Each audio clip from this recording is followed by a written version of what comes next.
There was always a whisper inside us. Not loud, not clear, just enough to make us feel that something inside us might be quietly wrong. Why do we stay silent when hate begins? Or worse, why are we sometimes the ones who start it? Perhaps hate cannot be seen from afar. Perhaps it has shadows, but no shape. Here, we follow those shadows. Into the mind, into the dark layers of judgment, of borders, of decision. This is Shadows of Bias Behind the Hate, and this is a story from one of us.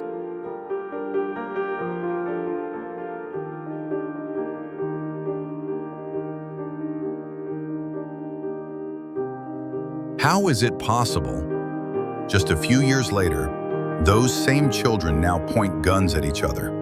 Why does one group come to believe they are better, superior, and more valuable than the other?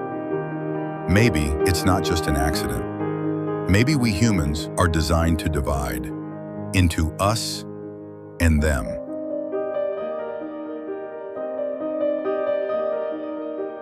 Social psychologists call this in-group versus out-group bias.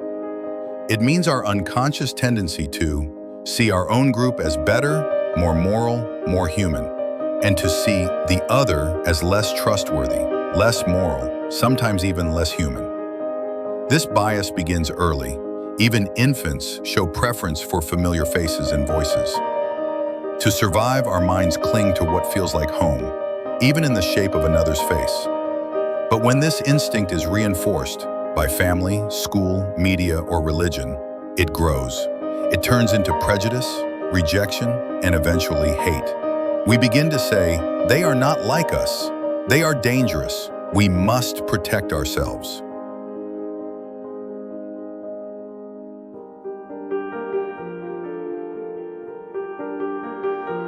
In 1954, a social psychologist named Muzafer Sherif conducted a groundbreaking experiment.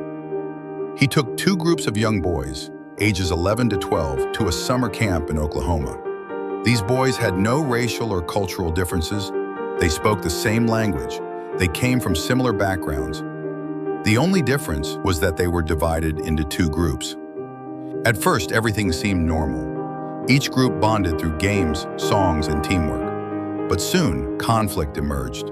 They began calling each other names, refusing to eat in the same dining hall, stealing from the other group, even throwing rocks during competitions. And all of this happened without any real reason. No history of hate, no political divide. Just two groups labeled us and them. Sharif's experiment revealed a deeper truth. The moment we divide people into groups, the poison of bias seeps into thought, unseen but deadly. And from there, it grows, sometimes into fear, sometimes into violence. This unconscious bias has laid the foundation for some of the darkest chapters in human history. Genocide, war, slavery, apartheid. It almost always begins with one simple idea. They are not like us.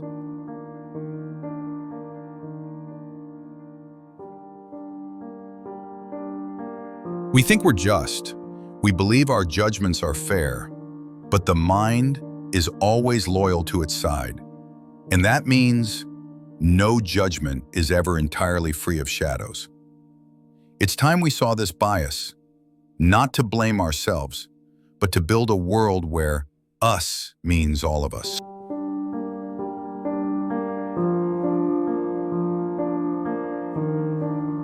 Every hate began with a simple thought, with one us against one them. But maybe, if we thought a little slower, if we watched a little closer, then the ending might have been written differently. Stay with us. In the episodes ahead, we will lift more of this darkness.